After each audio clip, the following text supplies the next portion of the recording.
Está falando da inelegibilidade de Jair Bolsonaro, ainda falta um recurso para o Supremo Tribunal Federal e é sobre a Suprema Corte que eu quero discutir contigo, Luísa Martins, porque na visão dos magistrados, a eleição de Trump é o timing ideal para a regulação das redes sociais? Conta pra gente. Uribe, boa tarde para você e boa tarde para Clarice e todos que estão conosco. Uma ótima semana a todos. Uribe, na verdade, esse julgamento já estava marcado há algumas semanas, né? Está marcado agora para o dia 27 de novembro, mas a leitura ali nos bastidores da corte é que a eleição de Donald Trump nos Estados Unidos reforça que esse é um bom timing, né? Para finalmente dar uma resposta em relação a um tema aí que já vem se arrastando e gerando, inclusive, atrito, algum atrito entre os poderes ali, na medida em que o próprio Congresso Nacional teve o seu tempo para discutir esse tema, né? Para votar ali o inquérito das fake news, acabou não fazendo isso e isso abriu espaço para que o Supremo pudesse finalmente colocar essa pauta, essa ação, né, no calendário de julgamentos do plenário agora no dia 27. A leitura ali dos ministros, Uribe, é que esse vai ser um dos principais julgamentos do ano, um marco não só para as próximas eleições brasileiras, mas para a democracia de uma forma geral e essa relação com a eleição do presidente americano, do novo presidente americano,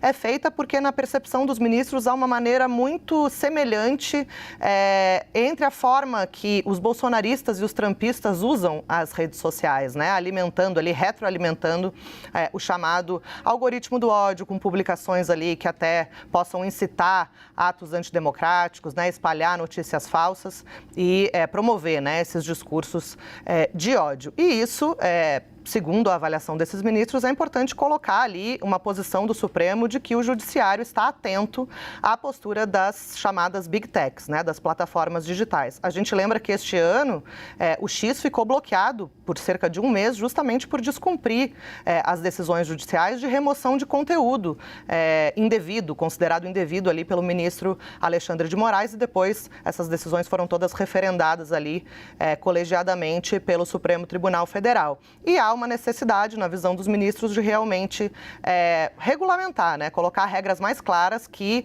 prevejam ali uma postura mais proativa das plataformas nessa questão da remoção de conteúdo indevido. A gente lembra também que esse ano, nas eleições de 2024, esse não chegou a ser um super problema, né? Houve ali uma avaliação de que as plataformas foram, de fato, mais colaborativas do que foram nas eleições de 2018, 2020 e 2022, por exemplo. Mas, ainda assim, a percepção é de que esse tema não perdeu o senso de urgência, que precisa, de fato, haver uma resposta da Corte em relação às regras, né? E qual deve ser a responsabilização das plataformas pelos conteúdos publicados por terceiros. Esse é o ponto principal da discussão, né? O artigo 19 do Marco Civil da Internet, que prevê que as plataformas só podem ser responsabilizadas se descumprirem ordens judiciais de remoção de conteúdo. E a ideia do Supremo é justamente colocar as plataformas como figuras ali, sujeitos ativos, né?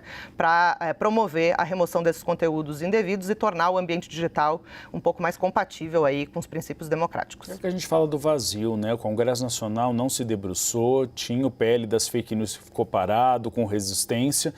Cabe ao Supremo Tribunal Federal se debruçar sobre esse assunto, até porque foi acionado para isso, né, Luísa? E só para arrematar bem rapidinho, a gente lembra que no ano passado esse tema chegou a ser pautado ali para a pauta do plenário, e aí o ministro Dias Toffoli, que é um dos relatores, disse, olha, esse é um assunto que preferencialmente deve ser discutido no Congresso Nacional, na arena política, então vamos dar espaço, tirar de pauta para o Congresso avançar. O Congresso não avançou, o Supremo colocou o processo de novo na pauta.